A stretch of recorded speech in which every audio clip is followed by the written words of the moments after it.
Hello and welcome to the channel. Today we dive deep into the life, ventures and legacy of a man who shaped the very fabric of the Mafia in the United States. Buckle up, because this is a journey through the shadowy alleys of power, ambition and intrigue. Joe Adonis, a figure whose name is synonymous with the American underworld, rose from the gritty streets of early 20th century New York to become one of the most influential mobsters of his era. But to understand his ascent to power, it's crucial to trace back to his roots and early life. Born as Giuseppe Antonio Dotto in Montemerano, Italy, in 1902, Adonis was destined for a life far removed from the peaceful Italian countryside. His family's background was modest, with no immediate ties to crime, making his later choices even more intriguing. Like many in the early 20th century, seeking a better life and the allure of the American dream, the Dotto family migrated to the United States. Adonis was just a toddler when they made their way to Brooklyn, New York. New York in the early 20th century was a melting pot of cultures, opportunities, and, inevitably, crime. As Adonis grew, the allure of the streets was hard to resist. His handsome features earned him the nickname Adonis, the Greek god of beauty and desire. But behind those striking looks lay a sharp mind that quickly grasped the intricacies of street-level criminal enterprises. By his late teens, Joe Adonis was deeply involved in illegal gambling and other petty crimes, laying the foundation for his future endeavors. It didn't take long for Adonis to escalate his operations. As prohibition took hold in the 1920s, opportunities in bootlegging and illegal speakeasies became lucrative ventures. It was during this period that Adonis made crucial connections with other future titans of organized crime, including Lucky Luciano. However, it was not just the criminal enterprises that shaped the young Adonis. The socio-political atmosphere of the era played a role too. Immigrants, especially those from Italy, often faced prejudice and limited opportunities. The American dream, while enticing, was not easily accessible to everyone. For many, the quickest path to success was through illicit means. Adonis, with his charm, intelligence and ruthlessness, was quick to capitalize on these circumstances, setting the stage for his meteoric rise in the world of organized crime. New Jersey, with its proximity to New York City and less stringent law enforcement, became a fertile ground for Joe Adonis's gambling operations in the 1930s and 40s. Leveraging the state's appetite for vice and entertainment, Adonis established a sprawling gambling empire. Parallel to his gambling ventures, Adonis saw an opportunity in the burgeoning entertainment industry. Throughout the 1930s, as Hollywood's golden age dawned, Adonis established ties within showbiz. With connections to influential producers, club owners, and entertainers, he ensured a slice of the entertainment pie.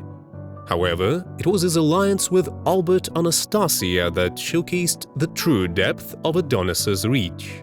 Anastasia, known as the Mad Hatter and the Lord High Executioner, was a feared figure, notorious for his role in the mob's enforcement arm, Murder, Inc. Together, Adonis and Anastasia sought to control New York's waterfronts. The docks of New York were vital economic hubs, facilitating a significant portion of America's import and export activities. By infiltrating the longshoremen unions and gaining influence over the shipping activities, Adonis and Anastasia ensured a steady stream of income and exerted control over one of New York's most vital arteries. Joe Adonis, with his extensive criminal portfolio, inevitably caught the committee's attention. His widespread gambling operations in New Jersey, ties to the entertainment industry, and alliance with figures like Albert Anastasia made him a significant target. Under the glaring spotlight, Adonis was subpoenaed. Though he was adept at navigating the criminal underworld, the legal scrutiny and public attention were another matter. It wasn't long before the law caught up with him. Following the Key Fathers Committee investigations, Adonis faced a series of arrests and trials. The charges against him were formidable, ranging from his illegal gambling operations to more severe racketeering offenses. In the face of mounting evidence and legal pressure, Adonis was sentenced to prison.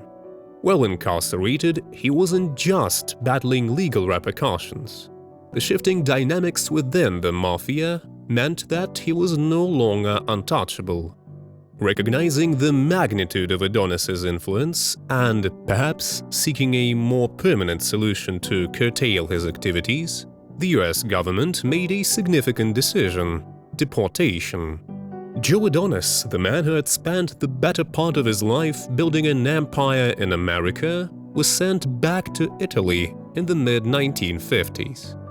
But if authorities believed that this would be the end of Adonis's criminal endeavors, they were mistaken. Life in Italy presented Adonis with a new set of challenges and opportunities. While he was distanced from the American operations he had built, the underworld in Italy had its own allure. Adonis soon forged ties with the Italian Mafia, leveraging his experience and connections from the US to navigate this new terrain. However, he never regained the stature he once held in America. The dynamics of organized crime in Italy were distinct, and while Adonis managed to carve a niche for himself, his days of unparalleled influence were behind him. As a formidable force in the Mafia, Adonis's modus operandi combined shrewd business acumen with a ruthlessness that was both feared and respected. Rather than merely relying on brute force, Adonis recognized the value of diversifying his criminal portfolio. His ventures spanned illegal gambling, the entertainment industry, and the influential docks of New York's waterfront. This strategic diversification not only multiplied his wealth, but also reduced the risks associated with being tethered to a single illicit operation. Moreover, Adonis was among the pioneering figures who understood the importance of forging alliances. His partnerships, especially with heavyweights like Lucky Luciano and Albert Anastasia, were not just about consolidating power. They were about creating a syndicate, a network of organized crime that functioned with the efficiency and structure akin to that of a multinational corporation.